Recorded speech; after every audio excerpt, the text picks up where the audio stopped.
කියන්නේ 1.7ක් ආශ්වාසම දෙන අයට හැමදාම එක්ක අපට ආශ්වාසම දෙන්න පුළුවන්. බදු ගෙවන ජනතාවගේ සල්ලි දීලා ඉන්න පුළුවන්. නැත්තම් මේකෙන් ගැලවෙන්න පුළුවන්.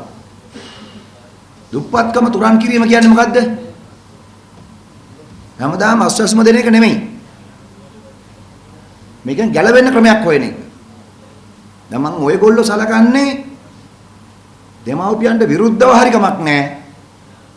මේකෙන් ගැලවෙන්න අදිෂ්ඨානයක් හිත හදාගත්ත ළමයි හැටියට.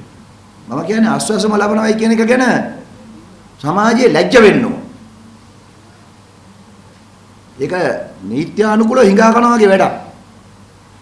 වෙන විදිහකට කිව්වොත්. ඇයි? කාගේ හරි ආණ්ඩුවේ සල්ලි අපි ගන්නවා. නැති බැරිම නම් ගන්න එක හරිනේ. හැබැයි මේක දැන් ගන්න එක පුරුද්දක් බවට පත් වුණාම අර සමහර හිඟන්නොත් ඉන්නෝනේම. තුවාලේ සනීප කරගන්න කැමති නැහැ. සනීප වුණත් තුවාලේ බැන්ඩේජ්යක් කොටාගෙන පාරේ ඉන්නවා. ඒ වගේනේ. එතකොට දුවේ පුතේ ඔයගොල්ලෝ ආශ්වාසමට අභියෝග කරලා ජීවිතේ නැගිටින්න තීරණය කරපය හැටියට තමයි මම හිතන්නේ. එතකොට දැන් සමෘද්ධි දෙපාර්තමේන්තුව මේකට මුදල් ප්‍රතිපාදනය වෙන් කළා තියන්නේ ඇයි?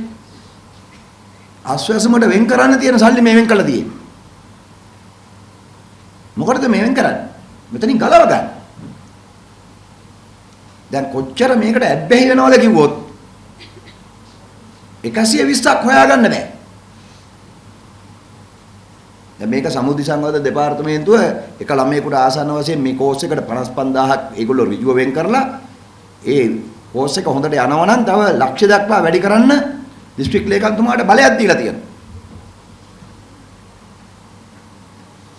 හැබැයි ඒ ලක්ෂය තව ලක්ෂ කීයක් කරන්නද මේ අපි හදන්නේ?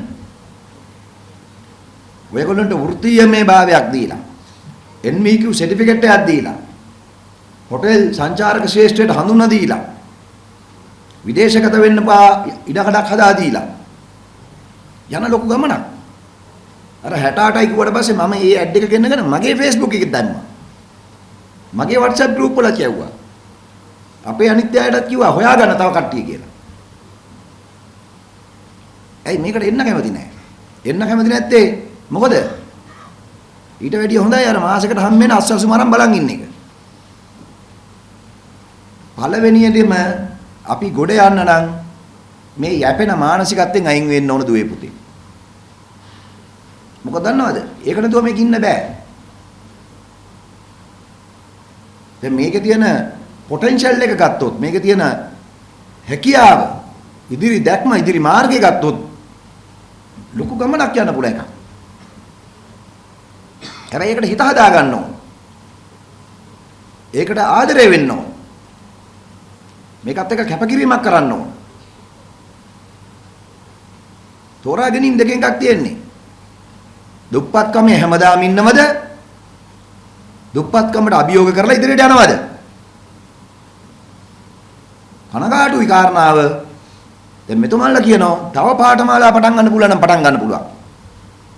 තව මේ අවස්ථාව දෙන්න අපි ලෑස්තියි. දැන් මේකට අපි කර්මාන්ත හා ව්‍යවසායකත්ව අමාත්‍යාංශය හැටියට අපි මේකට තව එහාට අත්දැලා ගෙනියන්න ලෑස්තියි. අපේ නෙඩා එක, සෙඩ් එක, IDB එක, එක්ස්පෝර්ට් ඩෙවලොප්මන්ට් බෝඩ් එක, EDB එක උදව් කරන්න ලෑස්තියි. ලංකාවට එන සංචාරකයින්ට හරියාකාර සත්කාර කරන්න අපට පහසුකම් නැහැ. ඉඩකඩ මදි. ඒගොල්ලෝ ගුලි ගැහිලා එක පුංචි සීමාවක ඉන්නේ දැන්. මේක පුළුල් කරන්න නම් අලුතෙන් සංචාරක හෝටල් ආරම්භ වෙන්න ඕන. අලුතෙන් මේකට වෘත්තීමේ භාවයක් සහිත පිරිසක් එන්න ඕන. මේක දියුණු කරන්න ඕන. මේක දක්ෂ මිනිසුන්ගෙන් පිරෙන්න ඕන. ඉතින් මේකට බාධා මොකද්ද දැන්?